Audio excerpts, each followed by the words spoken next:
Pécs mindig közel állt hozzám, és külön szívfájdalom volt, hogy tavaly az egyetemen rendezték meg a covidos éveket követő első ókortudományi konferenciát, és én egy előadással készültem erre a jeles alkalomra, és 2 nappal előtte sikerült egy pozitív tesztet produkálnom, úgyhogy nem tudtam itt lenni, nem tudtam jelen lenni, annak ellenére, hogy nagyon régóta vártuk, több éves halasztás és kihagyások után, hogy végre összejöjjünk, és mindenféle szuperprogram ígérkezett.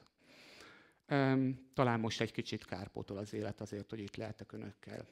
Én nem leszek olyan lendületes, és nem leszek olyan összeszedett, mint amilyen János volt, talán majd pár évvel később, ha én is megérem. És mögöttem is egy olyan életpálya, vagy egy közel hasonló életpálya húzódik majd meg, mint János mögött. Úgyhogy részben hálátlan dolog ő utána beszélni, de mégis van egy kapcsolódási pont. Ő nagyon sokszor hivatkozott az angol betegre, a filmre, és arra az emberre, aki mögötte állt, mint felfedező, mint tudós, mint szakértő, mint sok minden. És tulajdonképpen az életnek egy ilyen nagyon furcsa fintora, ahogy János is kiemelte, hogy egy film kellett ahhoz, hogy annak a megbecsülésnek legalább és ismertségnek a töredékét megkaphassa, mint amit valójában a tevékenységével és életművével, még életében megérdemelt volna. Ez az egész história, amit az elmúlt 1 órában felvázolt János, rámutat arra, hogy milyen hatalmas erejük van a vizuális narratíváknak, a filmeknek. Amikor recepcióról beszélünk, akkor ugye azt kell érteni alatta, hogy itt van az az ókori egyiptomi kultúra, amelyik bár kulturális folyamatosság van az ókor és a jelenkor között, genetikai is, etnikai is bizonyos tekintetben. És mégis leginkább úgy van jelen, mint a dinoszauruszok. Az emberek legtöbbje úgy vélekedik róla, hogy az egyiptomiak eltűntek a történelem süllyesztőjébe, de hogy tűntek el? Ott vannak. Csak más a kulturális közeg, más a nyelv, más a vallás. És hát történtek keveredések is. És így vált tulajdonképpen egy etnikumtól elválasztva, különállva egy népnek és kultúrának az emlékezete. És ez az emlékezet, mint egyfajta tabula ráza, teleíródott az évek, az évtizedek, az évszázadok folyamán, attól függ, hogy a történelem útvesztőjébe éppen hol lapozunk bele, melyik fejezetnél csapjuk fel. Mert hogy amióta világ a világ, mindenkor, minden kultúra a maga képére formálta azt, ahogyan Egyiptomra emlékezett. És ennek, amikor a mozgókép megjelent a művészeti kifejező eszközök eszköztárában, akkor a film tulajdonképpen egy nagyon-nagyon erőteljes platform volt, ahol ezeket a valós vagy vélt értékeket meg lehetett jeleníteni. Ez vezetett engem még jóval azelőtt, hogy a Marvellel együtt dolgoztam volna, annak a feltárására vagy vizsgálatára, hogy miképpen jelenik meg Egyiptom a filmvásznon. És ez milyen kölcsönhatásban van a mi saját szakmánk, hivatásunk önmeghatározásával. És aztán, amikor bekerültem a filmgyártás forgatagába, kezdetben dokumentumfilmeknél működtem közre, majd jött ez a játékfilm sorozat tulajdonképpen, akkor nagyon sok közvetlen tapasztalatra tettem szert. Egy olyan világ részesévé váltam, amit alapvetően a diszkréció és a titkolózás jellemez, üzleti érdekek forognak itt kockán, és belülről szemlélhettem valamit, ami nagyon kevés embernek adatik meg. A mai alkalommal mégis eme 3 témakör közül csak az elsőre fogok fókuszálni, hogy miképpen ábrázolják az én szakmám képviselőit, az egyiptológusokat a közönségfilmekbe, a mozifilm sikerekbe, a játékfilmekbe. Egy másik alkalommal talán majd a másik 2-ről is fogok tudni beszélni. De ha csak abból indulunk ki, hogy a mozgókép születésétől kezdve napjainkig több mint, legalábbis a saját kimutatásom szerint, több mint 900 filmalkotás kötődik közelebbről, szorosabban vagy kevésbé szorosan az ókori Egyiptomhoz, vagy az ókori Egyiptom kutatásának történetéhez, akkor talán megértik, hogy miért olyan nehéz beszélni arról, hogy egyáltalában filmtörténeti szempontból, vagy tudománytörténeti szempontból milyen szerepet töltött be ez a kultúra a filmművészetbe, vagy a filmművészet az egyiptológia kutatásának történetébe. És hogy mennyire nehéz filmekről beszélni úgy, hogyha a film maga, vagy akár egy részlete nem bemutatható, a szinopszisa nem közreadható, mert pusztán néhány film cselekményének felvázolásával rámenne az előttünk álló 1 óra. Abban viszont valószínűleg egyetértenek velem, hogyha azt mondom, vagy azzal kezdem az előadást, hogy az összes ókori keleti kultúra közül, de talán a klasszikus antikvitást is ide sorolva, a napjaink populáris kultúrájára a legnagyobb hatással Egyiptom van, az ókori Egyiptom.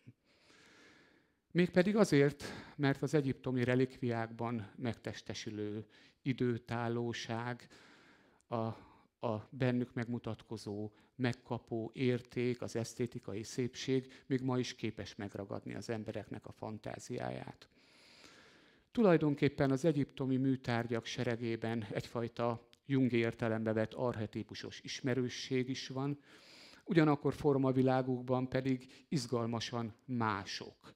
Egyiptom ugye az orientális más, az orientális másság. Minden, Hérodotosz óta minden, ami a nyugati világ, akkoriban a görögség ellentettje.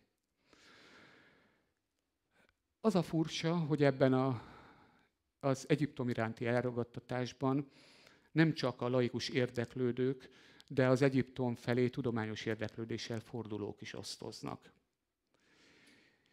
Tulajdonképpen, ha körbenézünk, akkor egyiptomi motívumok áradnak felénk napi rendszerességgel, a tömegfogyasztásra gyártott termékeken keresztül, a divatos stílusirányzatokon keresztül, a szórakoztató szolgáltatások garmadán keresztül, és persze a tömegkommunikáció csatornáin keresztül is elérnek bennünket.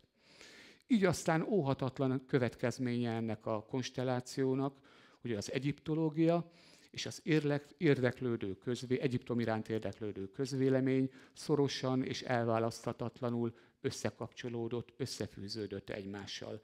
Egyik sem tud a másik tudomásul vétele nélkül létezni. De mégis nézzük meg először, hogy milyen is az a kép, amelyet a közvélekedés úgy általában az ókori Egyiptomról őriz.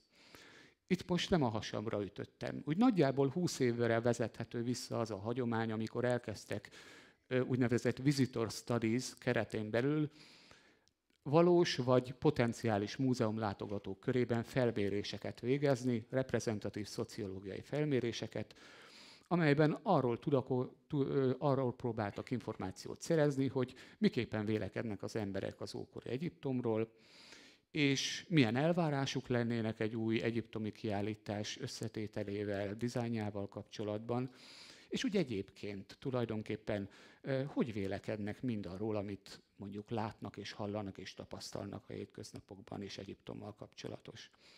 Ezeket a felmérések eredményeit összesítve aztán kirajzolódott a képzeteknek egy 4 domináns csoportja, nevezetesen, ahogyan dián látható, hogy az embereket alapvetően az építészet monumentális és grandiózus volta ragadja meg, aztán a következő képzettsoport az egyiptomi táj egzotikumára vonatkozik, a harmadik, hogy az emberek képzeletében a valós történeti személyiségek, a mitikus alakok és a fiktív karakterek tökéletes egyetértésben keverednek egymással, így férhet meg egymással Tutanhamon Kleopátra, meg Elizabeth Taylor Richard Burton oldalán. És a negyedik ugye az áhítat és a misztikum élménye a befogadóban. Tulajdonképpen a megkérdezettek többsége, túlnyomó többsége hivatkozott még az okkultra, az egyiptomi okkultizmusra, az egyiptomi kultúrát átjáró spirituális hatásra, különös tekintettel a múmiák vagy a fáraók átkára, tetszés szerint, lehet választani a két verzió közül, és kiemelték, hogy véleményük és meggyőződésük szerint az ókor egyiptomiak különleges és közeli kapcsolatban álltak a szellemvilággal. A nyugati kultúrában ugye az átok alapvetően két képzettel társul, a felfedezés, illetőleg a bűn képzetével. A felfedezés valami olyasmi részesévé válni, valami olyasmit megpillantani, amire nem avatott az ember, és a bűn az ebben rejlő rossz cselekedet, ami ugye méltó büntetést von maga után, ebben áll az átok mechanizmusa.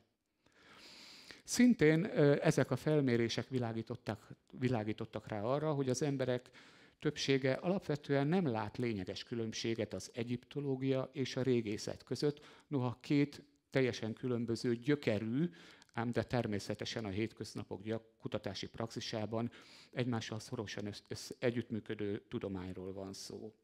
A régészetet ezzel ellentétben úgy határozták meg, idézem, elrejtett kincsek felfedezése elszánt, kitartó és bátor fehér férfiak által, izgalmas és veszélyes körülmények között. Ezt akár Almási is magára nézve érvényesnek tarthatta volna. Ugyanakkor nem nehéz felismerni a ilyen és hasonló vélekedések mögött a fiktív Indiana Jones, vagy mondjuk a Tutanhamon sír felfedezőjének, Howard Carter igencsak valós alakját. Mindkettő a maga dimenziójában ismert, közismert, világhíres karakter. Mondhatni ikonikus figura. Ha össze akarjuk foglalni az elmondottakat, akkor azt mondjuk, ugye, hogy Egyiptom a közvélekedésben néhány emblematikus motívumra és élményre korlátozódik, erősen redukált, leegyszerűsített, trivializált formában van jelen közöttünk. Egy egyiptomi származású, de Angliában dolgozó és kutató rendkívül nagy koponya, Fekri Hassan régész fogalmazta meg úgy, hogy ezek tulajdonképpen nem mások, mint egyiptomémek. És ezeknek az egyiptomémeknek a halmaza egy tökéletesen zárt világot, rendszerezett világot alkot, egy kulturális zárványt, amely érintetlen formában öröklődik hosszú évtizedek, évszázadok során, és tökéletesen kielégítő az emberek javarésze számára. Hogy mikre is terjed ki ugye az egyiptomémeknek a világa, birodalma, arra nézve rengeteg példát találunk a fogyasztói kultúrát ellepő termékek világából, kezdve az Asterix és Kleopátra képregényeken át, a különböző játékgyártó cégek termékeiig, ugye Pharaoh's Pyramid a Playmobiltól, mindenképpen vegyenek gyereküknek, unokáiknak, de a populáris kultúra egyik nagyon befolyásos területén, a könnyűzenében is, kezdve ugye a Bangles 1986-os Walk Like the Egyptian videóklipjétől egészen Michael Jackson Remember the Time klipjén keresztül, az utóbbi évek egyik nagy slágerei, Katy Perrytől a Dark Horse, mindegyik az egyiptomi kultúrának, az Egyiptommal kapcsolatos képzeteknek egy sajátos konstellációját adja, és egyik sem bizonyult sikertelennek. És ha a sikerességről beszélünk, immáron több generáció nevelkedett ugye a videójátékok és komputerjátékok előtt, a billentyűzet és az egér és a konzolok előtt görnyedve, órákat, 12-24 órákat töltve. Ennek a műfajnak is megvan ugye a két ikonikus szimbóluma. Egyrészt a Lara Croft sírrabló, ugye Tomb Raider videójátékok, amelyek nem nélkülözhetik az egyiptomi motívumokat és az egyiptomi a játékok sorában az egyiptomi epizódokat, és kiemelnék egy másik edukációs szempontból is nagyon fontos kezdeményezést, a népszerű Assassin's Creed 2017-ben megjelentetett epizódja, az Origins, amely teljes egészében a Ptolemeusz-kori Egyiptomban játszódik, és amelynek a kifejlesztésében egyiptológusok is részt vettek, olyannyira, hogy beleépítettek egy Explorer üzemmódot, ahol nem küldetést kell teljesíteni, hanem a virtuális valóság segédletével az ember gyakorlatilag bebarangolhatja azt az adott régiót, és megtekintheti és részesévé válik úgy, mintha hirtelen a filmek világába csöppent volna. Ezeknek a felméréseknek volt egy nagyon érdekes eleme is. Ugye ezt úgy hívják, hogy Draw an Archaeologist Test, vagyis rajzolja egy archeológust. Az archeológus helyére tetszés szerint bármilyen fogalom behelyettesíthető, és rendkívül sokat elárul arról, hogy az ember az adott dologról milyen képzeteket dédelget magában.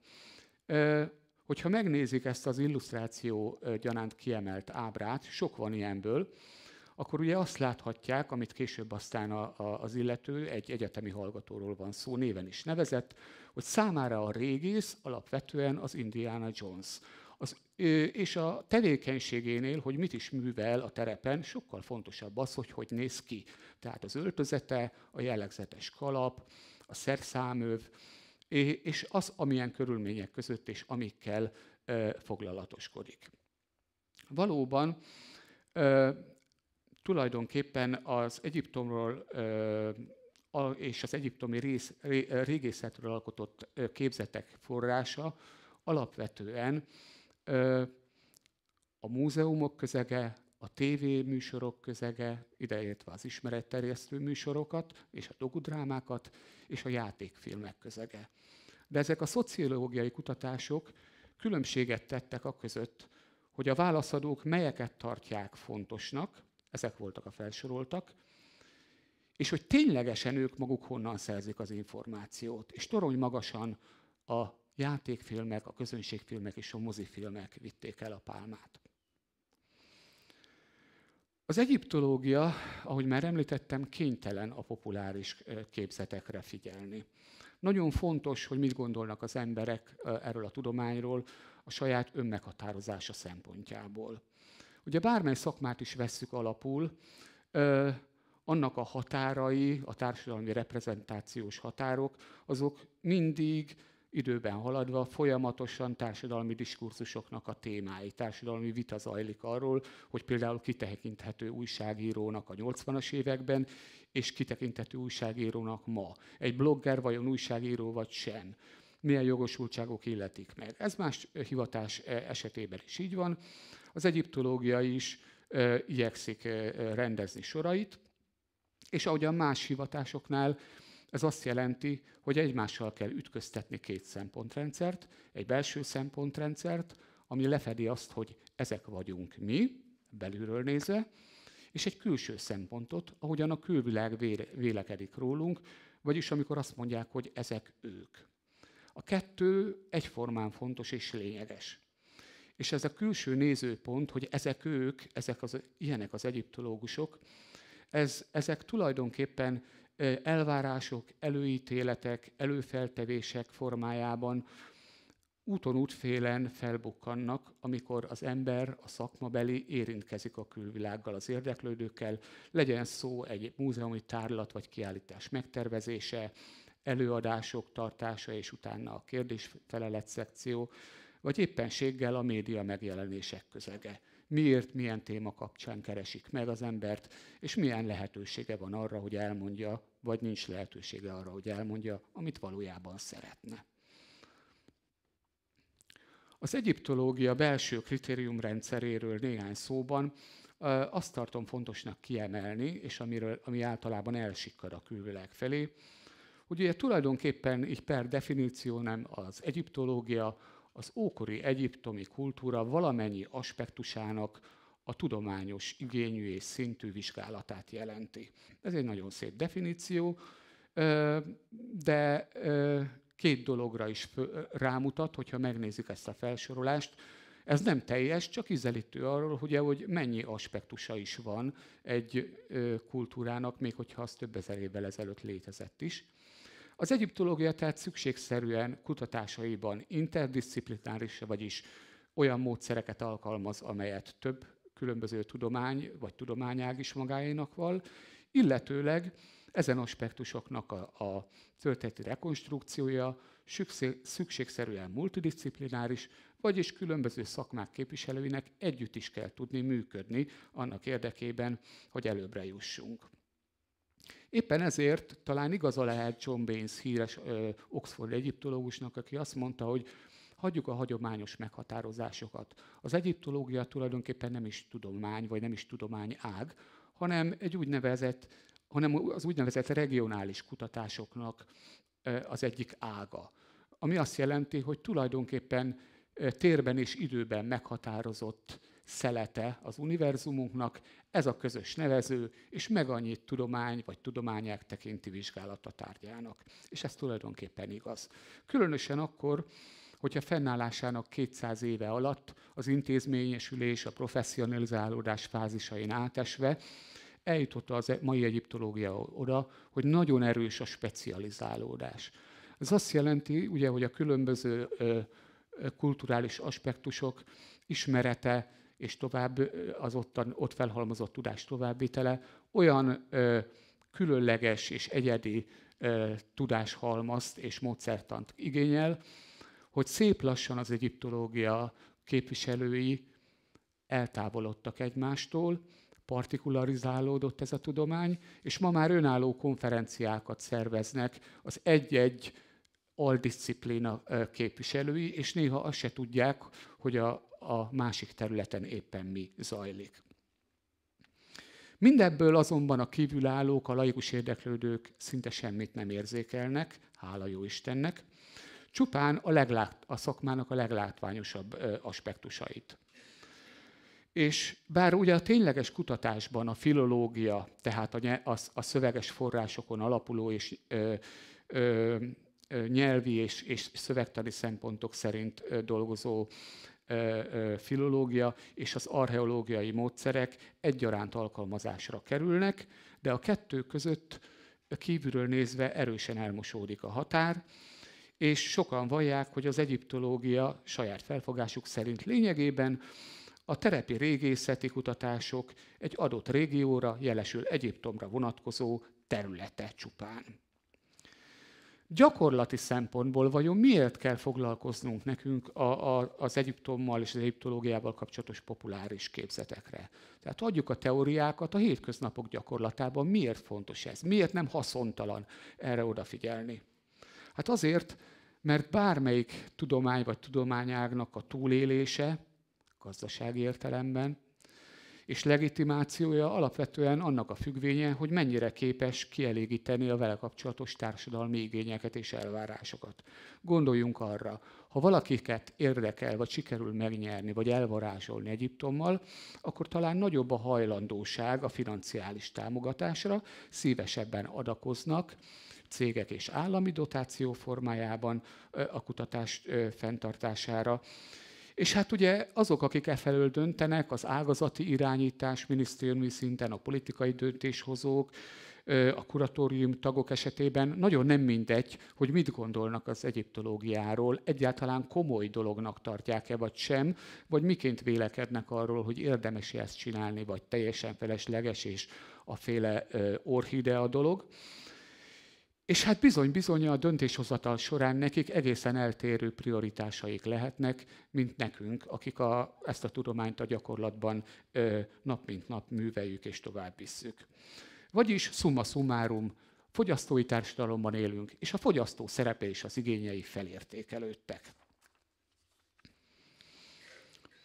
Hogyha ezt a külső nézőpontot, tehát hogy tekint ránk a közeg, meg szeretnénk ismerni, akkor mindenképpen hasznos, ahogy már említettem az előadás elején is, a fikció és a fikción belül a filmek világát szemügyre venni. A filmek, és különösen azon belül is a játékfilmek, annak köszönhetően, hogy képesek ugye nagyon erősen hatni az érzelmeinkre, és a néző erős érzelmi bevonódása, ahogy részévé válik, ahogy megéli az ábrázolt történetet. Szóval az erős érzelmi bevonódás révén nagyon markáns véleményformáló hatása is van.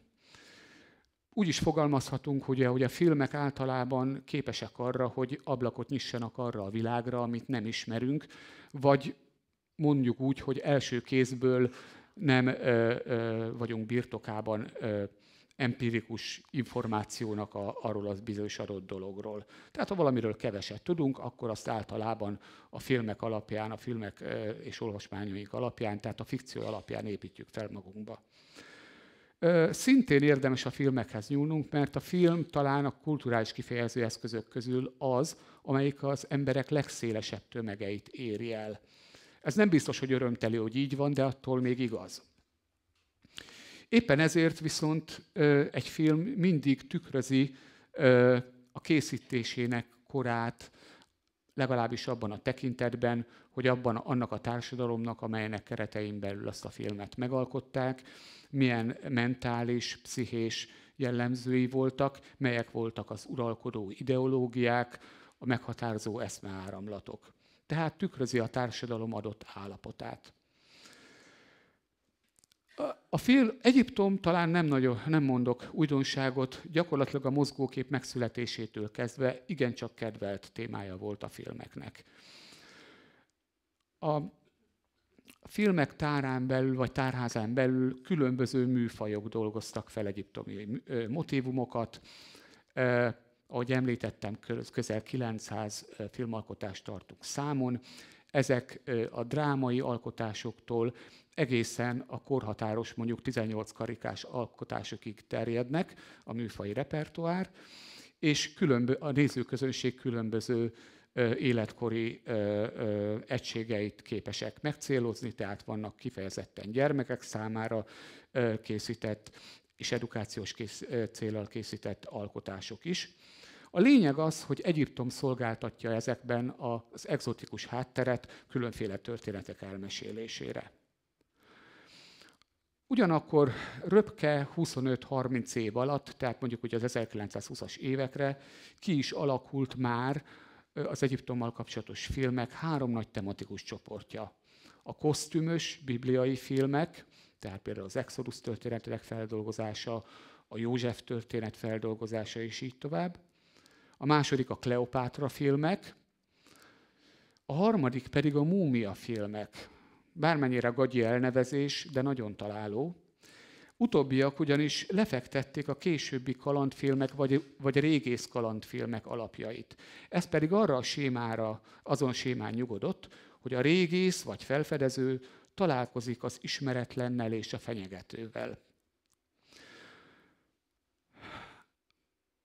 A mai alkalommal, vagy az előadás hátralevő részében éppen ezért ebből a hatalmas korpuszból valamilyen úton, módon ki kellett válogatnom filmeknek egy olyan szűkebb egységét, amelyekkel szemléltetni tudom, hogy mégis a filmvilágában hogyan tükröződik az egyiptológia, az én szakmám, az én tudományom.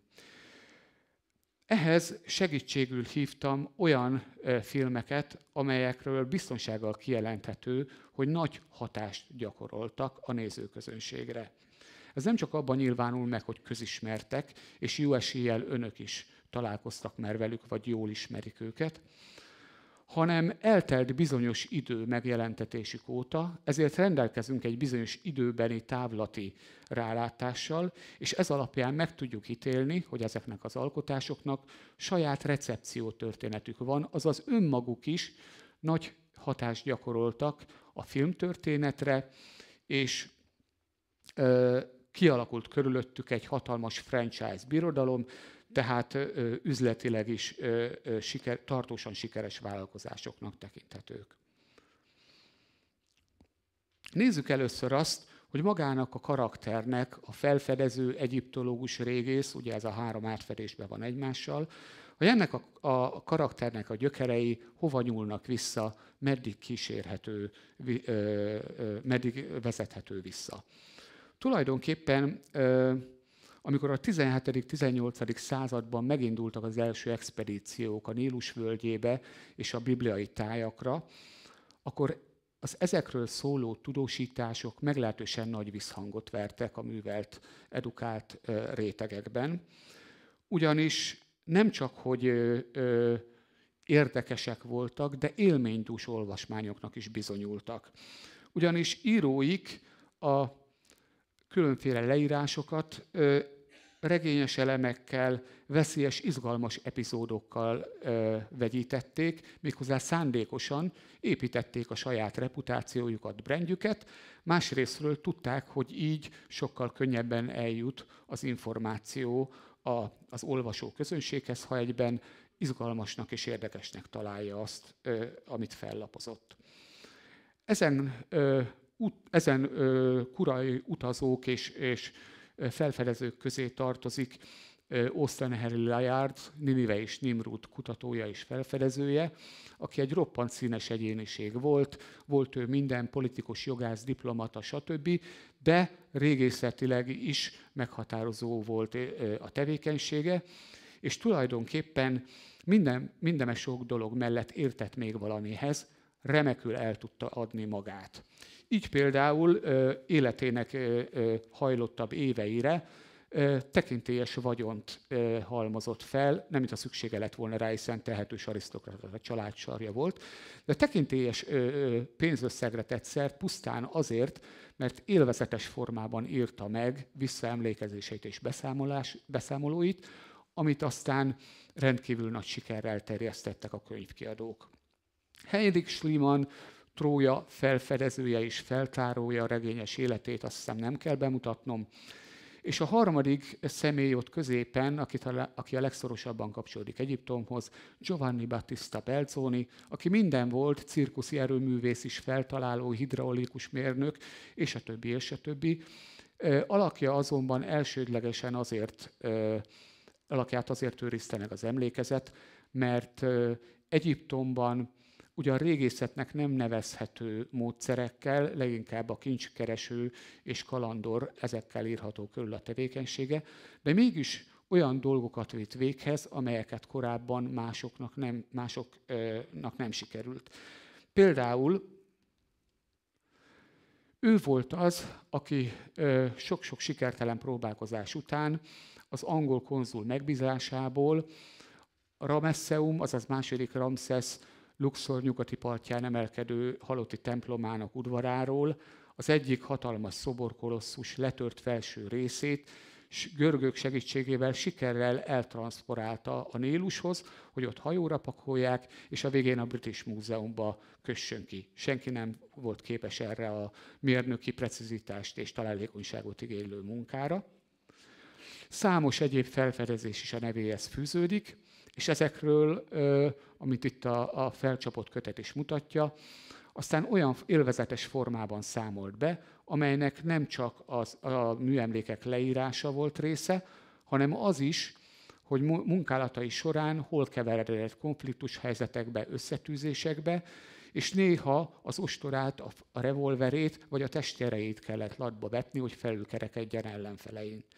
Ellenfelekből persze akadt bőven, mert az a kor, amiben ő Egyiptomban járt és dolgozott, az a nagy nyugati egyiptomi gyűjtemények megalapozásának kora volt, amiben két nagyhatalom, a franciák és az angolok vetélkedtek egymással, hogy ki tud többet rabolni Egyiptom kulturális kincsei közül, és míg Belzoni az angolokkal szerződött, addig korabeli nagy ellenfele a franciák részül Drovetti volt, aki mindent megtett annak érdekében, hogy Belzoni munkáját megnehezítse.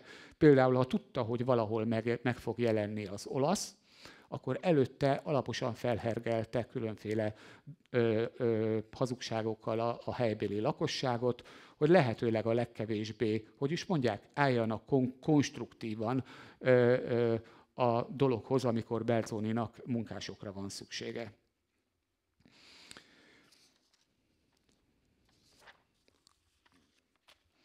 És ha ugye már a franciákat és az angolokat említettük, akkor ide tartozik szorosan, hogy Belzoni is, meg úgy alapjában véve ezek az élvezetes, regényszerű narratívák egy olyan közegben váltak rendkívül népszerűvé, amelyet ma úgy hívunk, hogy egyiptománia.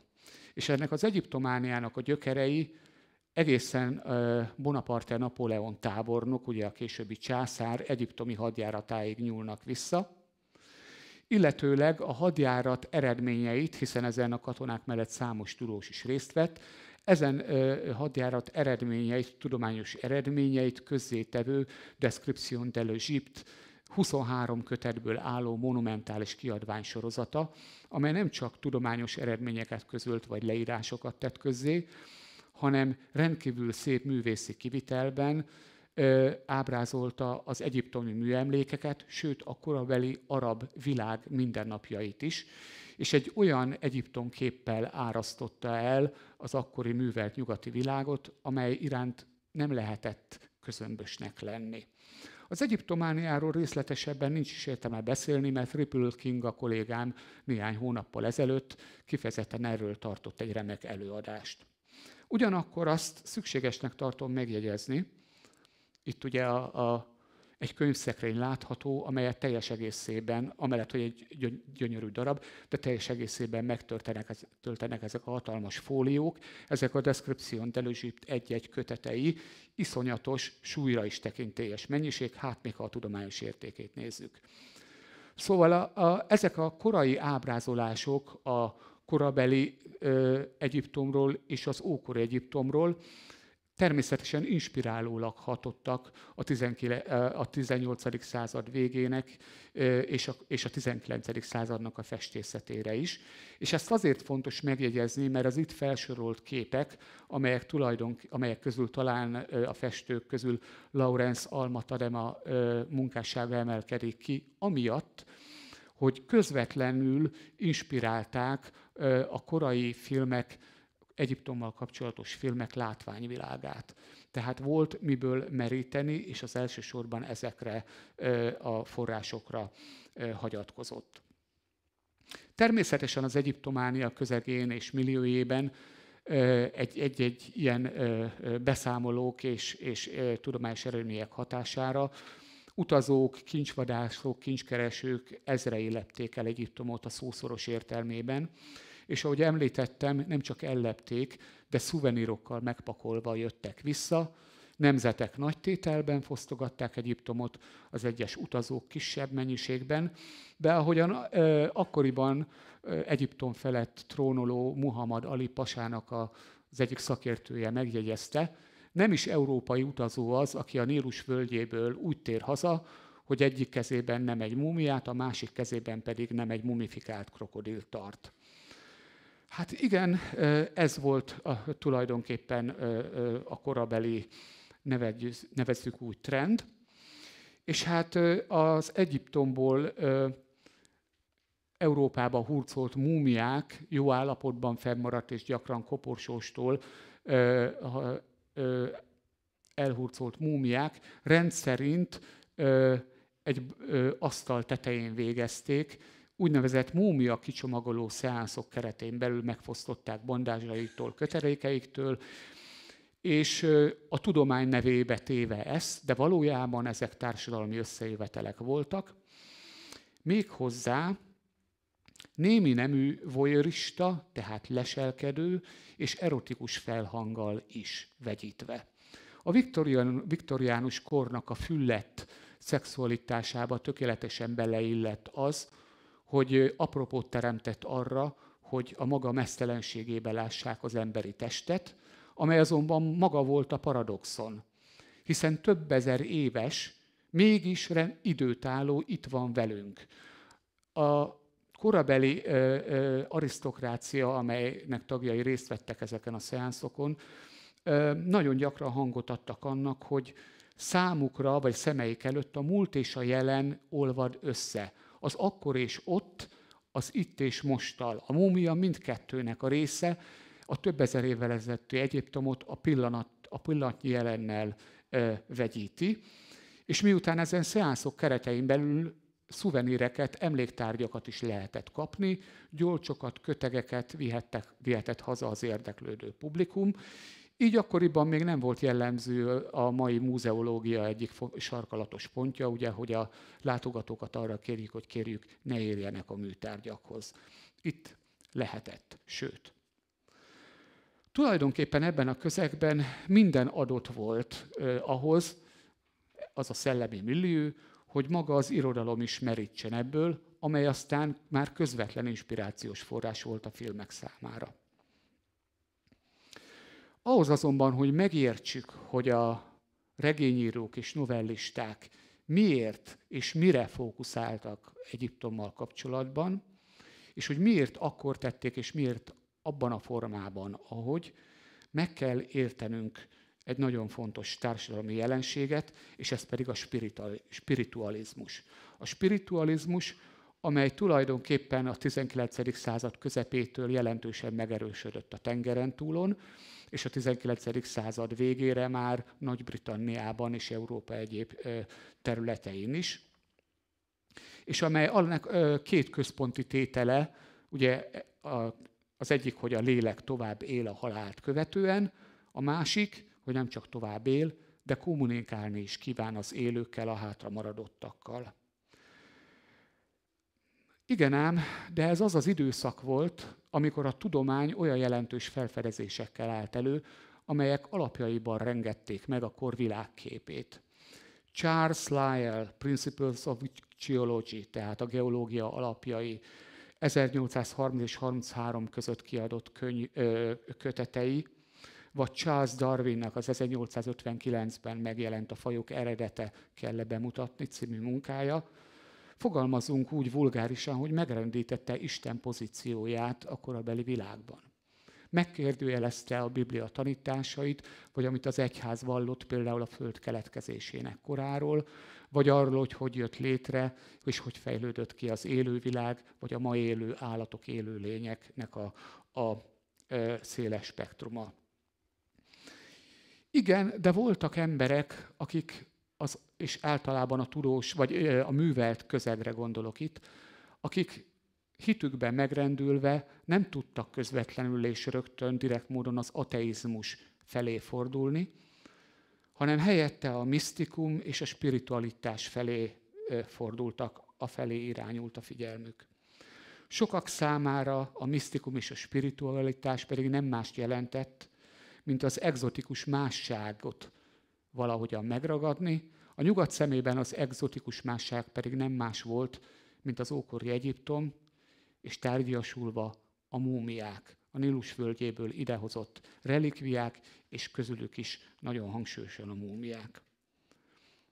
Ez azért nagyon fontos, mert ami listát itt látnak, ez egy kivonat azon művekből, amelyek a 18. század elejétől a 20. század elejéig mindazokat a motívumokat magukba zárták, amelyeket a múmiával és a múmia átkával összefüggésbe szoktunk hozni, és amelyeket sokáig a tudomány, az egyiptológia is történeti perspektívában úgy magyarázott, mint amit a Tutanhamon sír 1822-es felfedezése után Lord Carnarvonnal történtek, honosítottak meg a köztudatban.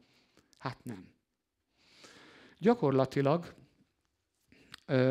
a 19. század második felében elburjánzó és felfutó regény és novella irodalom, azon belül is az úgynevezett gótikus regény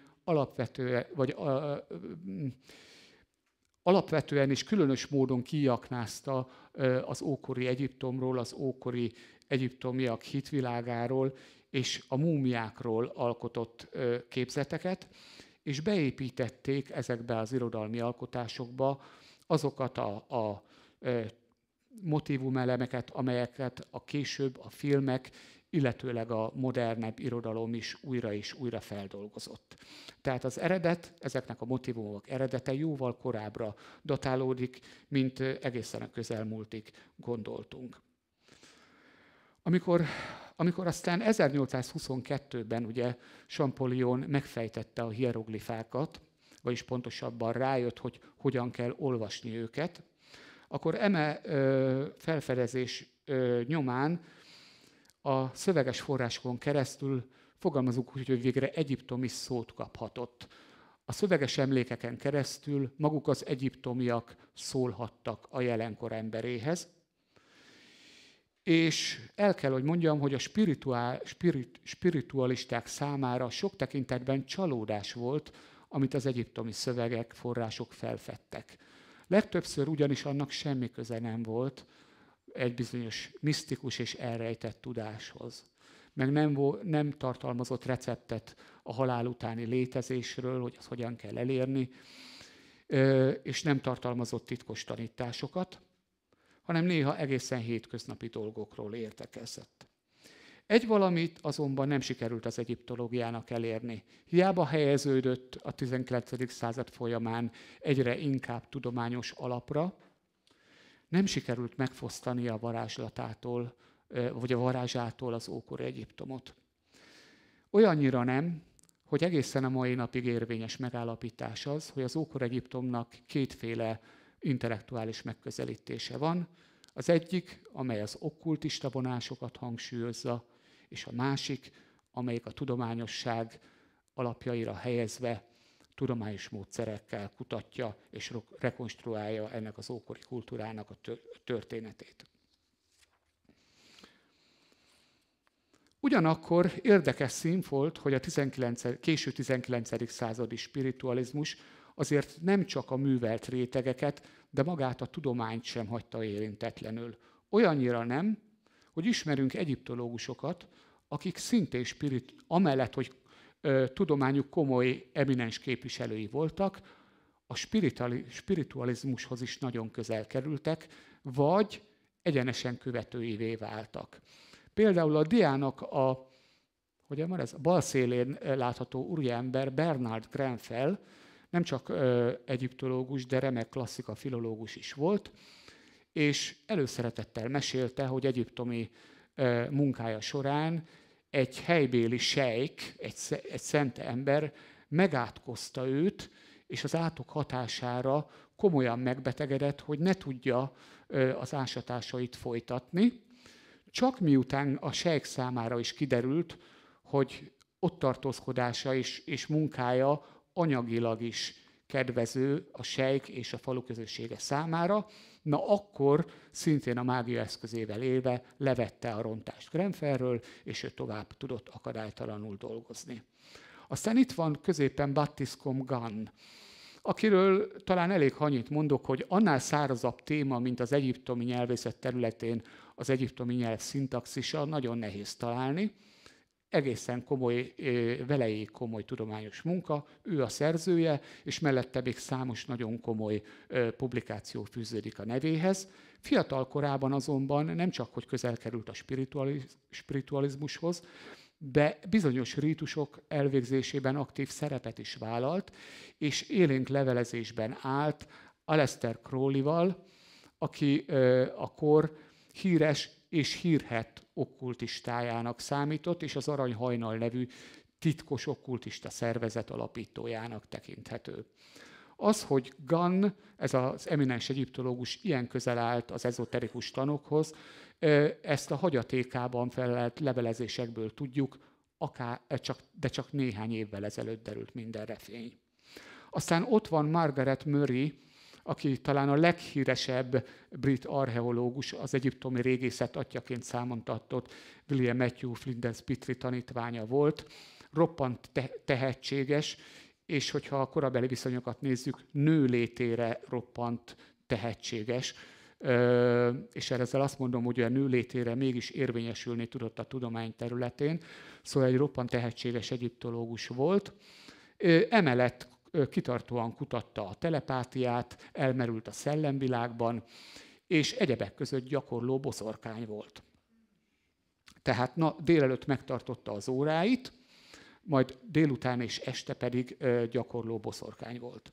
Aztán ott van Arthur Weigall, aki nem csak, hogy Howard Carter, a Tutankamon-sír felfedezője után nemhogy megörökölte fiatalon 26 évesen, hogy ő lett egész Felső Egyiptom régészeti főfelügyelője, hanem amikor aztán ettől a címétől megvált, akkor amolyan mai kifejezéssel élve populárus íróként részben tudományos cikkeket írt, részben ismeretterjesztő és kedvcsináló irodalmat, meg írogatott újságoknak is.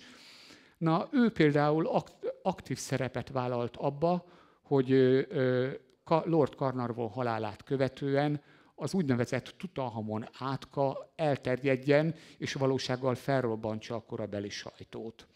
Ő, illetőleg a népszerű és híres szerző Arthur Conan Doyle, és az írónő Marie Corelli, ez a három személy volt az, aki tulajdonképpen felelős azért, hogy ezt a babonát sikerült elterjeszteni, és hogy a mai napig a hozzám hasonló egyiptológusoktól állandóan megkérdezik, hogy nem félek-e a fáraó átkától.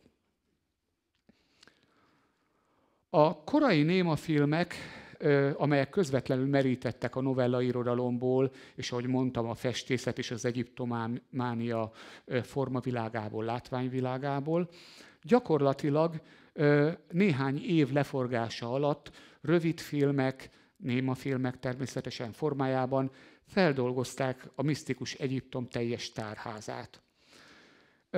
Gondoljunk bele, hogy mondjuk a gótikus novellákkal együtt, tehát párhuzamosan, már a Tutanhamon sír felfedezéséig, majd az 1932-es The Mummy, a Múmia című klasszikus film elkészítéséig gyakorlatilag, tehát 30 év alatt mindent elmondtak a filmgyártásban, amit motívumkészlet terén Egyiptomról ki lehetett találni, vagy ki lehetett gondolni. Csak 1932-ig, tehát az úgynevezett első múmia filmig több mint egy tucat múmia filmet forgattak le.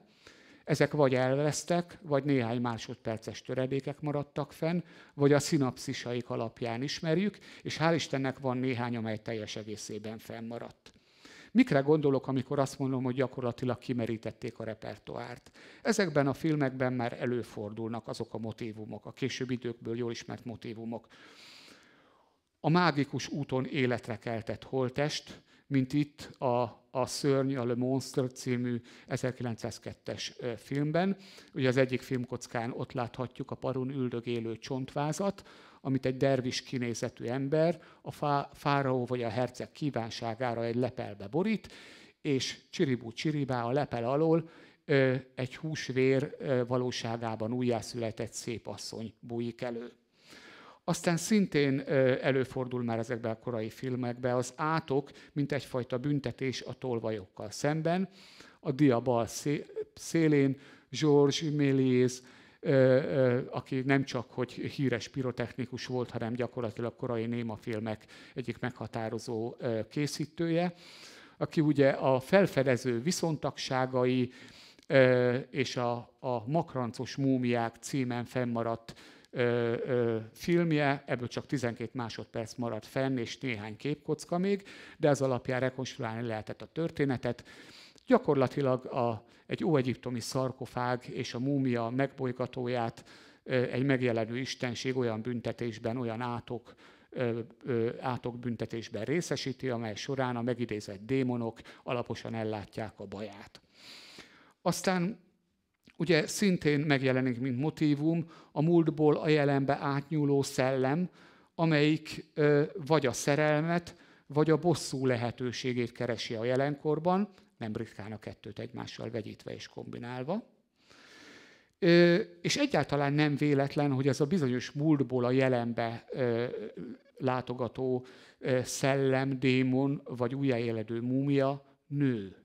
Mert ugye, hogy a női test a korabeli felfogásban, Egyiptommal kapcsolatban a kelet buja túlzó érzékiségét volt hivatott megtestesíteni. És hát végezetül ugye a visszatérő szellem, mint bosszúálló hatalom szintén központi témája ezeknek a rövidfilmeknek, de ki az, vagy kik azok, akiken a filmek tanúsága szerint a visszatérő szellem bosszút akar állni, és miért?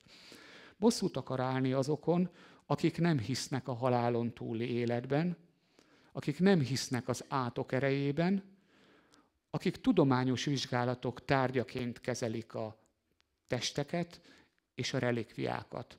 Vagyis kik az átok elsődleges áldozatai, maguk a korabeli antikvariatisták, a későbbi régészek, a korabeli tudósok.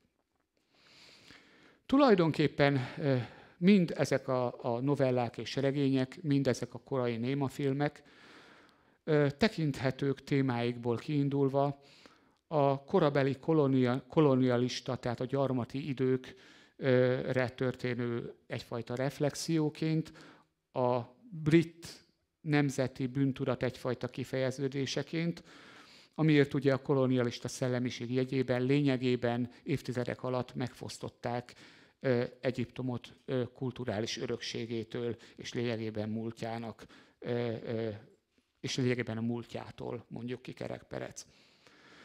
A képmező alsó részében látható filmkocka az egyetlen, ami ebből a filmből fölmaradt, mégis fontos számunkra, mert Le Momie, azaz nagyon fantáziadúsan a Múmia, az egyik legkorábbi múmia film 1908-ból, megteremtette az egyiptológus, a filmbéli egyiptológus alakjának az archetípusát. Ez pedig hogy nézett ki? Ahogyan a képen is látható, egy idős, joviális, szakállas, alapjában véve a szinopszisból tudjuk, hogy múltba tekintő ember, aki tevékenységéből adódóan, vagy kinézetéből adódóan nem ritkán a humor forrása is egyben. Nagyon meglepő módon ez a korai némafilmek többsége vígjáték, komédia, különös tekintettel, ha ebben felfedezők, régészek, egyiptológusok is szerepelnek, és nagyon gyakran kifigurázzák ezek az alkotások az ő tevékenységüket. És hogyha beszéltünk, vagy megemlékeztünk a régész és egyiptológus archetípusáról, akkor egy pillanat erejéig beszéljünk magáról a múmiáról is. Mert hogy ugye maga a múmia, mármint a filmbéli múmia, keletkezését tekintve egykorú és rokon a szörnyfilmekkel. Tehát amikor az első múmia filmek elkészülnek, akkor velük együtt készülnek a Dracula és Frankenstein történeteket feldolgozó filmalkotások is. Tulajdonképpen ezzel rokoníthatók a múmia filmek is, különösen a 30-as évektől kezdődően. Ugyanakkor nézzük meg az első professzionálisan kidolgozott múmia film, az 1932-es The Mummy egyik árulkodó részletét. Itt ugyanis néhány bevezető képsort leszámítva a múmia nem egy bandázsokba, egy gyolcsokba tekert, félelmetes, riogató földön túli figura, hanem egy bajós kisugárzású, de húsvér ember képében újjáéledő személyiség. Boris Karloff korának híres szörny megtestesítője játszotta a múmia szerepét, és rögtön hasonlítsuk össze egy 8 évvel későbbi alkotás, szintén a múmia filmek brandjéhez tartozó, The Mummy's Hand, amit magyarra a Múmia bosszúja címmel fordítottak. Itt egy egészen más múmiával találkozunk. A különbség azért is fontos, mert különböző értékek fejeződnek ki, míg az 1932-es múmia egyáltalában nem egy gagyi filmalkotás, nagyon komoly értékkifejeződése van, nagyon komoly kulturális ítéleteket közvetítenek a filmalkotók a segítségével. Addig a későbbi remake-ek, így a 40-es The Mummy's Hand is alapvetően az ijesztésre, az elrettentésre, tehát a horrorra jellemző műfaji megoldásokkal operál.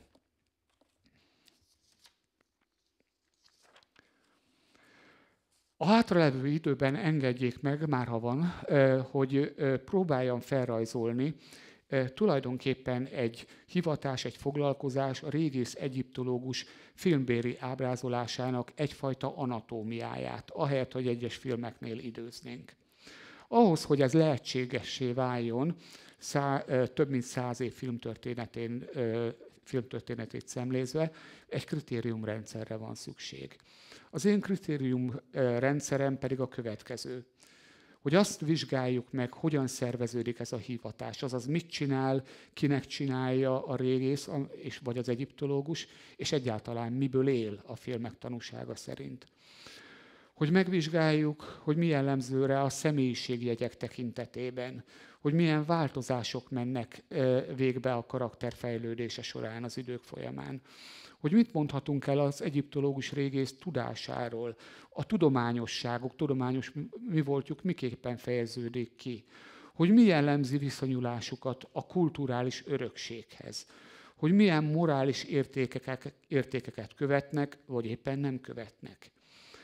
hogy miképpen jellemezhető az a tárgyasult múlt, amellyel szembenéznek a filmek történetvezetésében, és végezetül, hogy miféle szociális, tehát társadalmi változóik milyen sztereotípiákkal járnak együtt, különös tekintettel a nemi hovatartozásra és az etnikai hovatartozásra. A legtöbb film, amely feldolgozza, vagy beépíti a történetvezetésbe az egyiptológus régészt, valamilyen úton, módon színre viszi a terepmunkát, az Egyiptomban folyó ásatást. Itt ugye az 5. elem egyik jelenetét látjuk, illetőleg a 94-es csillagkapunyító képsorait. Mind a két esetben, ugye 1914, majd 1921 a történet tanúsága szerint, amikor ez a történet legalábbis az egyiptomi ásatás jelenetei játszódnak, tipikus korabeli feltárás képsoraival ismertet minket. Ugyanez jellemző a híres Indiana Jones képsorokra, a klasszikus trilógia első epizódjában, az elveszett Frigyláda fosztogatóiban, ahol az egyiptomi Nílus deltában Tánisznál folyó ásatások képsorai pontosan azt adják vissza, ahogyan akkoriban az ásatások történtek, végbe mentek, és ahogyan mi is elképzeljük a mai napig, hogy folynak, ma már nem egészen így folynak. Ami azonban elmondható ezen képsorok alapján, hogy a filmek, amik színre viszik ezeket a munkálatokat, az ő tanúságuk szerint ellentétben a valósággal, ahol az egyiptomi régészeti feltárások tervásatások, tehát konkrét kutatási célkitűzések mentén azokat észben tartva, megfogalmazott kérdésekre keresedő válaszok jegyében folyik a munka. Ezzel szemben a filmekben az ásatás elindítói messze nem tudományos célok által vezérelt egyének, hanem ilyesmi történik az elveszett Frigyláda fosztogatóiba, például egy kormányzati ügynökség, amely ugye megbízza Indiana Jones-t arra, hogy kutassa fel a Szent Grált, vagy éppenséggel egy magánszemély, aki ambíciója szerint a világ megmentését tűzte ki céljául. Ilyen például a Lara Croftot, mint szabadúszó régészt felbérlő magánszemély. Ez a Lara Croft Tomb Raider című film ominózus jelenete.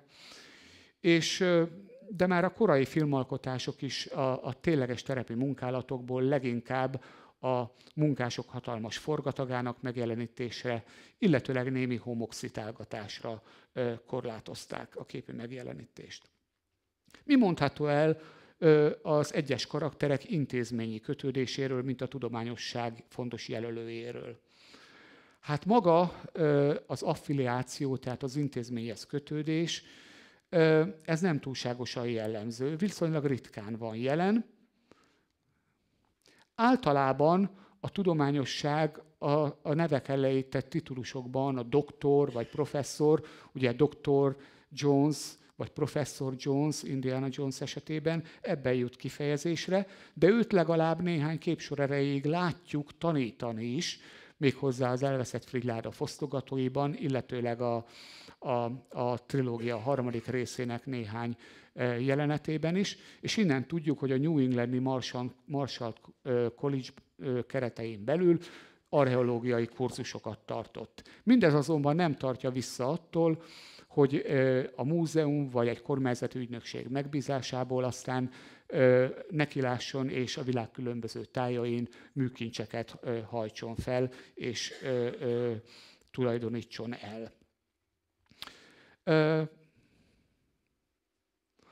Maga az ásatás is alapjába véve nem a tudományosság jegyében nyer kifejeződést, hanem leginkább mint profitorientált befektetés. Mint egy tőkés vállalkozás. Valaki, és ebben a tekintetben a régész vagy az egyiptológus munkáját leginkább a magánnyomozóéhoz lehet hasonlítani, amikor egy privát adományozó vagy egy intézmény megbízást nyújt át a számára, majd miután teljesíti, leszállítja az eredményt, jelen esetben a műtárgyakat, akkor vagy osztozik a zsákmányon a donorral, az adományozóval, vagy a múzeummal, vagy a finanszírozó intézménnyel, vagy egész egyszerűen fáradozásait készpénzben kifizetik. Mert hogy az adományozó úgy gondolja, hogy számára elsőrangú fontosságú az, hogy a befektetett költségek megtérüljenek. Ennél fogva aztán nagyon gyakran meglepődik a laikus közönség, amikor azzal szembesül, hogy manapság az Egyiptomban kutató szakember semmit nem tarthat meg abból, ami a földből a munkálatok során előkerül. Minden megy az egyiptomi raktárakba vagy a múzeumba. A következőben leginkább az egyiptológus vagy régész személyisége kerül, és annak fejlődése kerül az előadásom homlokterébe. Ugyanis ellentétben mondjuk az Indiana Jones filmekkel, a korai horror és kalandfilmek régészei még nem ezek az heroikus figurák voltak. Még nem ezt testesítették meg, hanem jellemzően éltesebb korúak voltak, a tudomány szószoros értelemben vett a tudomány emberei, ragaszkodtak a tényekhez, az empirikus tudásukhoz, és ez a fajta ragaszkodás a misztikum és a természet feletti teljes elutasításával párosult, és sajnos a történetek során többnyire ez a fajta kételkedés a természet feletti hatalomban a vesztüket okozta. Például a dián látható Sir Joseph Wemple, brit arisztokrata, a 32-es Múmia film egyik fő karaktere. A film elején kioktatja fiatal hebehúrgya kollégáját arról, hogy miben is rejlik a régészet módszertana, és mondja neki, hogy apró kis edénytöredékekből sokkal többet meg fogunk tudni, mint a szenzációs régészeti felfedezésekről. A mi feladatunk az, hogy a múltról alkotott emberi tudást gyarapítsuk. Hát ez nagyon szépen hangzik. A későbbiekben valóban képtelen elhinni azt, hogy az előásott és megtalált múmia életre kelhetett, és csak akkor hiszi el, amikor a dolog már visszafordíthatatlanul késő. Éppen ezért a filmben a múmia igazi, a föltámadó és gonosz szándékok által vezérelt múmia igazi ellenfele nem is ő, nem a szakember, nem a régész, hanem az egyetlen, aki hatékonyan képes ellene szegülni, nem más, mint dr. Müller, Wemple barátja, osztrák orvos, és nem mellesleg az egyiptomi okkultizmus avatott szakértője. A másik ilyen sokat mondó példa, dr. Pitri, a Kairói Múzeum régésze. Itt van egy erős áthallás az egyiptomi régészet atyjának nevezett Matthew Flinders Pitri és ez a kitalált karakter között. Szóval dr. Pitri, aki a Kairói Egyetem régésze, a Múmia bosszúja című 1940-es filmben, akkor, amikor megjelenik előtte a film egyik jelenetében Andoheb, aki tulajdonképpen a gonosz erők, és majd a feltámadó múmia patronusának is tekinthető. Szóval amikor megjelenik előtte, és ráveszi arra, hogy tapintsa meg a múmia karját, és ez a szerencsétlen ember azt tapasztalja, hogy a múmia szíve ver, az erek pulzálnak a testében, akkor a megrémült tudóst, aki hirtelen ráébredt, hogy itt földön túli hatalmak játszanak vele, vagy üznek vele tréfát, egész egyszerűen megöli.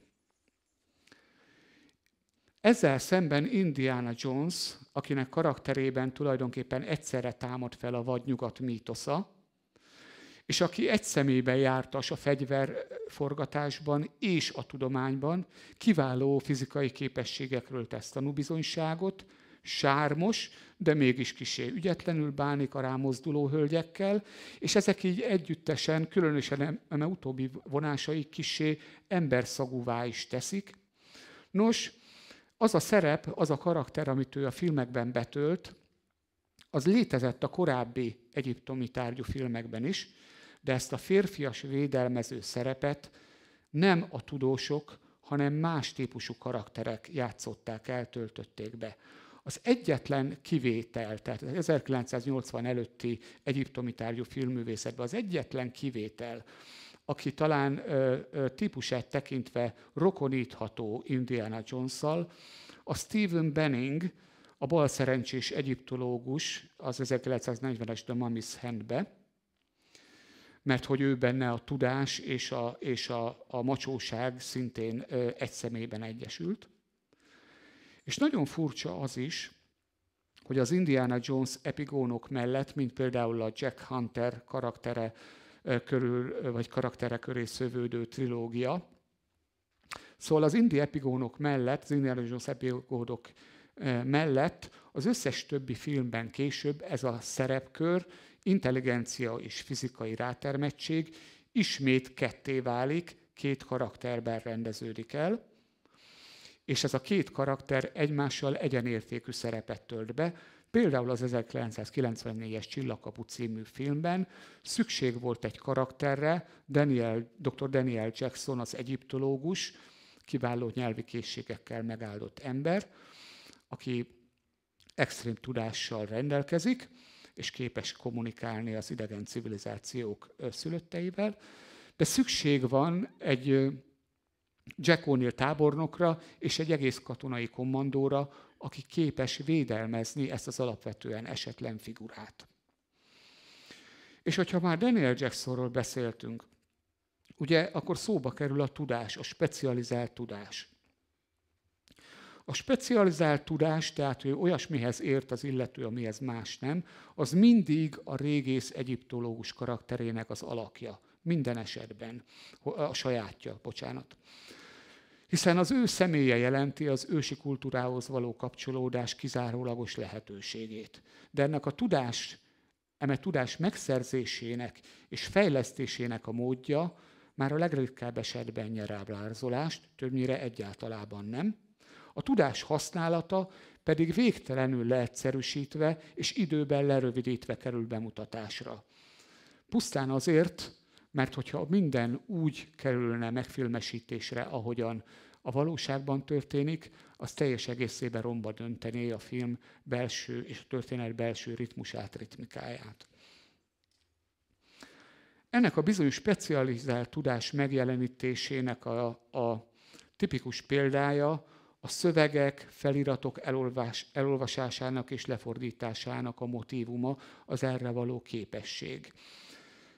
Ugye nagyon gyakran látjuk, mind az Indiana Jones filmekben, mint itt, amikor Daniel Jackson elolvassa a Csillagkapu című filmben az életében először látott óegyiptomi felirat táblára krétával átírt változatát, hogy ezek az emberek gyakorlatilag blattolják a több évezredes és először látott bonyolult feliratokat.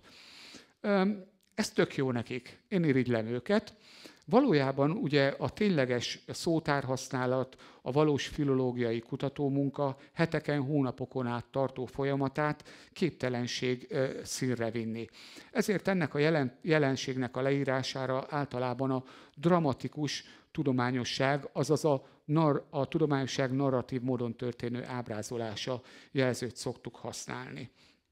Hasonló epizód az, amikor ugye a Múmia című modern feldolgozásban 1999-ből a fiatal és bájos könyvtáros lány, a leendő egyiptológus aspiráns Ivy fölolvas a halottak könyvéből, úgy, hogy fölcsapja a felelét, és ezáltal gyakorlatilag elszabadítja a gonosz erőket.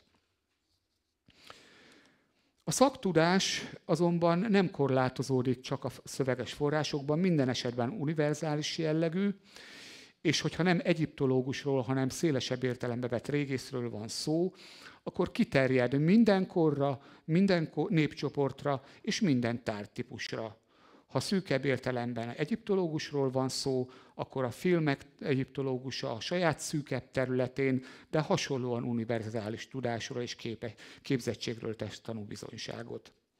Az ő tudása a film szempontjából nézve vagy a háttértörténet egy fontos elemét közli velünk, vagy a cselekmény továbbviteléhez szükséges, a cselekményszövés szempontjából lényeges információt tár fel. A következő, amiről beszélni kell, a kulturális örökséghez való viszony. Egy régész és egy múltkutató szemszögéből nézve ez nagyon fontos dolog. Ezekben ugye a filmekben a múlt leletei, tárgyai alapvetően veszélybe kerülnek. Néha pontosan egy gonosz régész jelenti rájuk a legnagyobb fenyegetést. Magának a régésznek vagy a múltkutatónak a feladata védelmet nyújtani, megvédeni ezeket a műtárgyakat, de nagyon-nagyon nehéz a film keretein belül ezt az üzenetet valahogyan átadni, közvetíteni a nézőközönség felé, hogy mondjuk egy lelet régészeti kontextusa, tehát a találási környezet megóvása mennyire fontos, sőt kritikus fontosságú. Maga a lelőhely iránt ugyanis a filmek régészei, egyiptológusai nem mutatnak különösebb érdeklődést, már csak azért sem, mert a lelet megóvással, vagyis a lelőhely megóvásával szemben a lelőhelyet inkább a keresés, a küldetés, a kutatás egyfajta akadályaként, gátjaként kezelik, amely gátolja az előrejutásban, a haladásban a régészt. A lelőhely veszélyes, csapdákkal teli, és gyakran a külvilágtól elzárt, néha nem fizikai értelemben, hanem képletesen mondjuk egy átok által, mint a múmia filmekben. Ezért aztán nem lepődünk meg, amikor bizonyos régészeti kalandfilmek csúcsjelenetei rendszerint együtt járnak a lelőhely teljes és totális pusztulásával, mint például az 1981-es Sphinxbe, ahol első széti film szerinti igazi sírját maga a régészeti hatóság főfelügyelője dönti romba, hogy örökre eltemetve maradjon, vagy az egyik Lara Croft epizódban, ahol a kambodzsai Angkor temploma teljes megsemmisülés szenved, de ide tartozik a híres záró epizód, az Indiana Jones és az utolsó keresztes lovag záró epizódja, ahol Petra temploma, ami a filmben a Szent Grál temploma, valójában a Grállal együtt a film végére teljesen megsemmisül. A régész mégsem aggódik emiatt. Ehhez kapcsolódik tulajdonképpen a klasszikus jelenet még a Múmia remake-ből, amikor láthatjuk, hogy nem csak a föld alatti, a lelőhely föld alatti részei, hanem az egész Hamunapra néven ismert település is eltűnik a föld színéről. Ezzel a funkcióval rokon, hogy annak vizsgálata is, hogy milyen morális elvekhez tartják magukat a filmbéli régészek, egyiptológusok. Alapvetően ide tartozik az, amikor a szakember mint rossz fiú tűnik fel a filmekben. Ez azt jelenti, hogy elsősorban erkölcstelen, szívtelen, esetenként őrült, vagy kifejezetten gonosz. Kétfajta típusa létezik. Az egyik, akinek tök mindegy, hogy kinek dolgozik, a lényeg, hogy elérje a célját, megkaparintsa az áhított tárgyat. Ennek példája például René Emile Belloc, Indiana Jones nagy vetélytársa az elveszett Frigyláda fosztogatóiban, nem véletlen francia nemzetiségű, ha egyszer egy angol száz világban gyártott filmről van szó. Alapvetően nem gonosz, de gátlástalan. A másik rossz fiú az a magángyűjtő, akinél a régészeti kutatás kizárólagos célja a lelet megszerzése és a kizárólagos kontroll a lelet birtoklása terén. Egy nagyon érdekes figura dr. Gary Meyers, ez a kis pulóveres egyiptológus a Csillagkapuból, aki se nem gonosz, se nem szívtelen, se nem erkölcstelen, egész egyszerűen kissé tehetségtelen és nem boldogul a rábízott feladattal, így amikor Daniel Jacksont arra szerződtetik, hogy fejtse meg a Csillagkapu szerkezet szimbólumait és a fedőkövek feliratát, és ezt ő 2 hét alatt sikerrel abszolválja azt a feliratot, akkor dr. Gary Meyers kezdetben roppant irigy és féltékeny, és kötekedő attitűdöt vesz fel Daniellel szemben. És hát milyen ugye ez a múlt, ami a filmekben ábrázolás nyert? alapvetően veszélyes. A vászonra vitt múlt mindig veszélyes, és ami azzá teszi, az tulajdonképpen az ismeretlentől való félelem. A nézőkben uralkodó ismeretlentől való félelem. Ugyanis az ókor az ember szemében mindig az ismeretlen megtestesítője. A múmia filmek alapvetése ugye, hogy a régész megbolygat valamit, amit nagyon nem kellett volna. A drámai feszültsége ezekben az esetekben abból ered, hogy a nézőközönség pontosan tisztában van azzal, hogy miközben a naív régész halad a munkájával, valami olyasmit tesz, amit nagyon nem kellene. A későbbi filmalkotásokban, és különösen a science fiction és fantasy elemekkel bővült kalandfilmekben a múlt fenyegető volta már nem múmia, hanem egyfajta technológia képében jelentkezik. A régész kiás valamit, amit jobb lett volna békén hagyni. Ez a motívum arra épít, hogy a modernkor embere is tulajdonképpen tart és aggódik a saját világának elképesztően felgyorsult és előrehaladott technológiájával szemben. És ezt az aggodalmat vetíti vissza a film a múltba. És egyszer mint meglovagolja azt az áltudományos irodalomban népszerű tézist, amely szerint az ősi időkben nagyszerű technológiai csodák és vívmányok léteztek, csak éppen a világ elfeledkezett róluk. A filmekben az ősi civilizációk technológiai kifinomultsága főleg iszonyatos, pusztító erővel bíró szerkezetekben jelenik meg, amelyeket vagy gondosan elrejtettek nálunk sokkal bölcsebb elődeink, vagy ügyes és ravasz csapdákkal igyekeztek biztosítani helyének védelmét, részben a sírrablókkal és a kincsvadászokkal, részben magukkal a régészekkel szemben. Amikor a Csillagkapu című filmben Catherine Langford apja 1921-ben a gízai Platón kiássa azt a szerkezetet, amiről később kiderül, hogy egy intergalaktikus átjáró, amelyen keresztül az ősi egyiptomiak felett istenségként uralkodó földön kívüli lény és udvartartása egyiptomi munkások ezreit szállította át egy távoli bolygóra, hogy ott rabszolgaként dolgozzanak a kőfejtőben, akkor ez egy ilyen technológiai szerkezet, amelyet a mai technikai tudásunkkal el tudunk képzelni, de már az ősök idejében is létezett, csak mint veszélyes eszköz eltemették, mi sajnos a mi időnkben ugye megtalálásra került. Ugyanezt az összes eddig kiadott Indiana Jones film egy ilyen veszélyes tárgy megtalálása köré szövődik, és ezek a tárgyak nem csak veszélyesek, hanem egyben misztikus természetfeletti erők birtokosai is. Legyen szó akár a Frigyládáról, a Szent Grálról, a kristálykoponyáról, vagy a Szankara kövekről. Amikor az elveszett Frigyláda fosztogatóinak végén, a zárójelenetben egy ládába zárva a Frigyládát elhelyezik egy kormányzati raktárban, hasonló egyforma ládák tízezrei közepette, tulajdonképpen ugyanúgy járunk el, mint ahogyan az ősök a köz számára elérhetetlenné, elrejtetté tesszük a végzetes erőt, hozzáférhetetlenné tesszük a végzetes erőt hordozó tárgyat. És hát már két dologról szeretnék már csak beszélni tényleg néhány percben.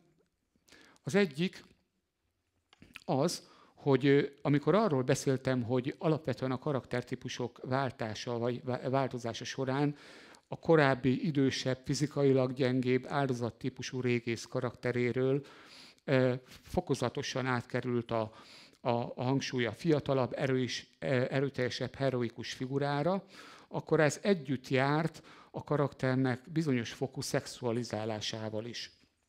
A korai filmek régésze az ő férfi volta, a bennük lakozó szenvedély és a vonzódás, ha volt is, de nem fejeződött ki a filmvásznon. Lényegtelen volt a történet szempontjából, és a filmek kötelező romantikus vonulatát is más karakterek vitték, szállították.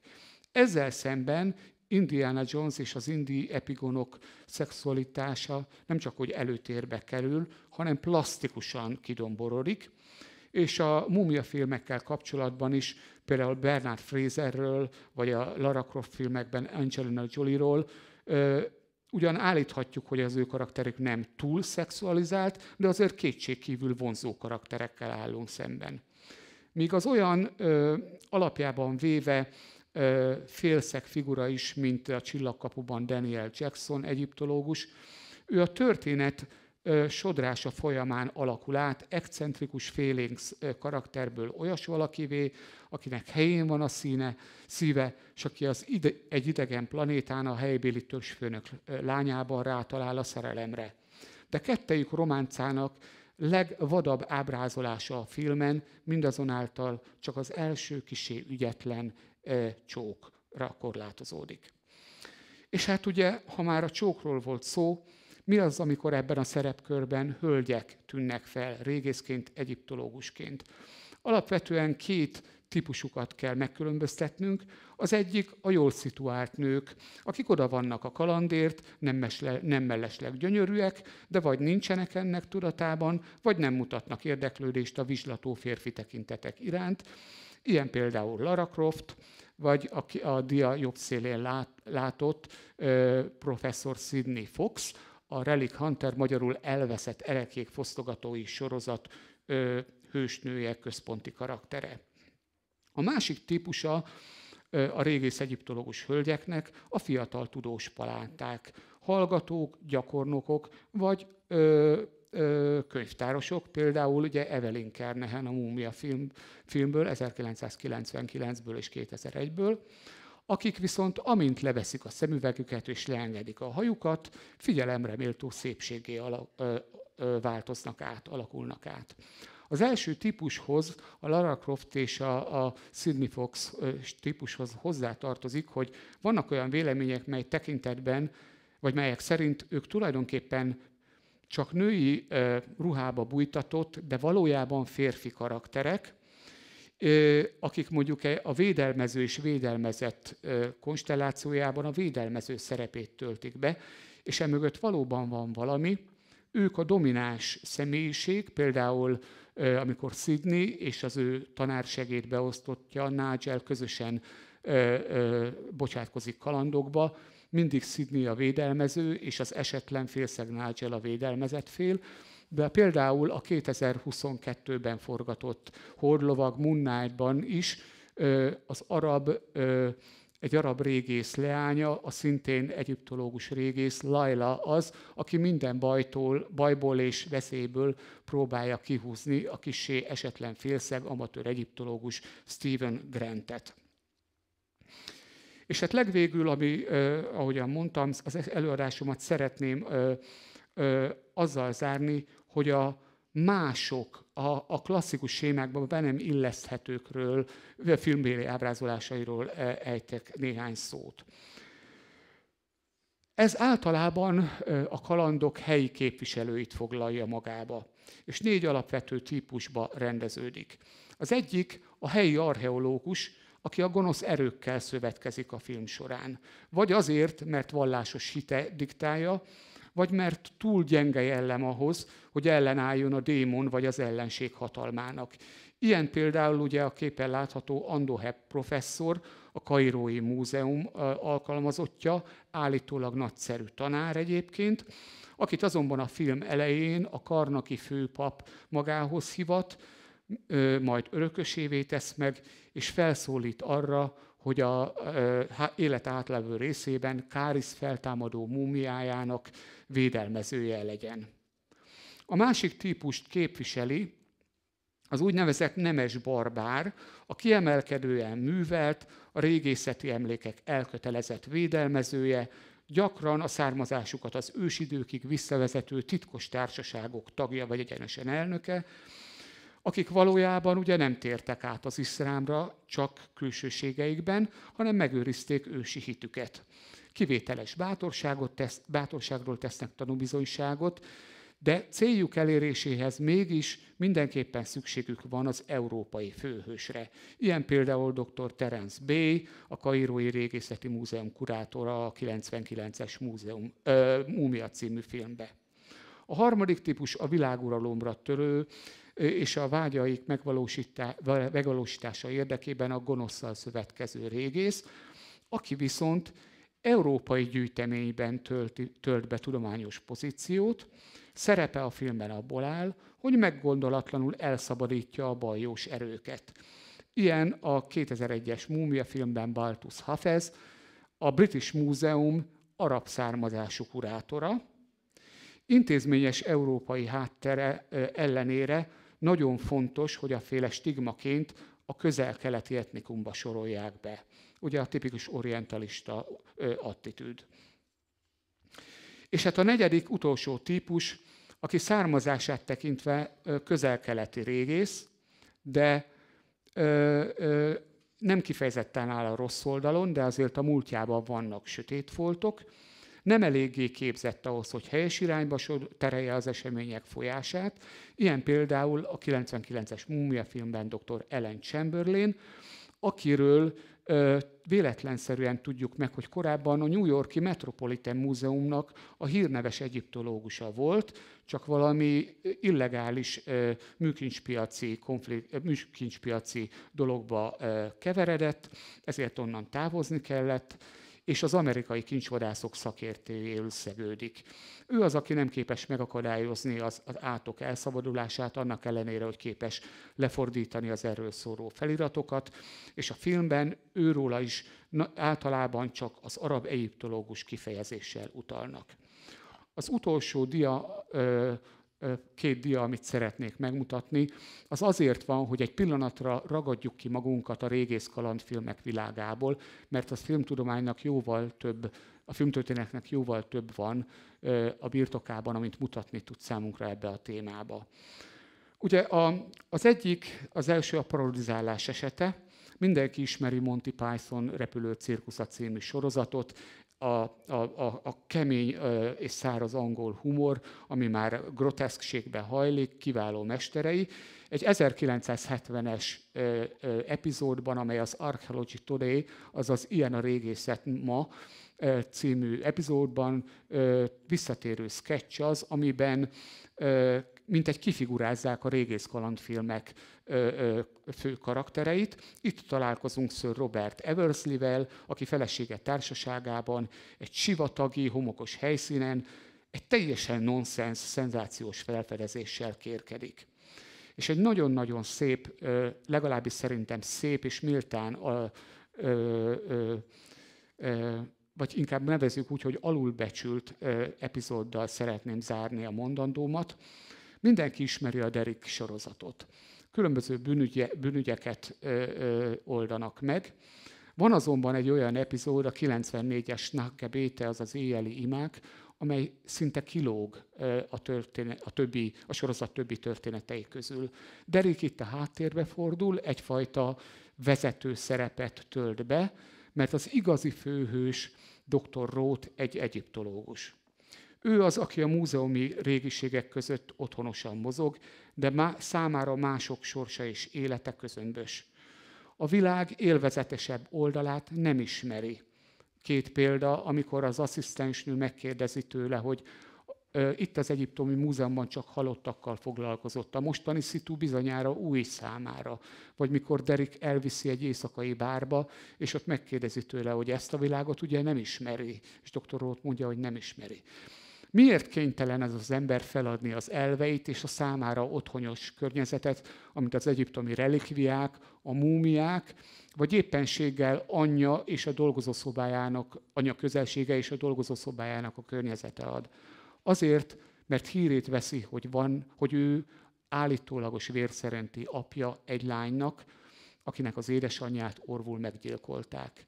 És amikor kitudódik számára, hogy a lányt vagy gyámként magához veszi, vagy a lány sorsa egy éjszakai, egy nightclubban prostituáltként dolgozni, akkor felülvizsgálja a korábbi életfilozófiáját, elveit, és a magába zárkózó, csak a múltnak élő ember személyisége nyitottabbá és befogadóbbá válik, és végül saját elhatározásából befogadja, magához veszi az elárvult nőt, és a félszeg és félénk tudósból az apa szerepébe lép elő.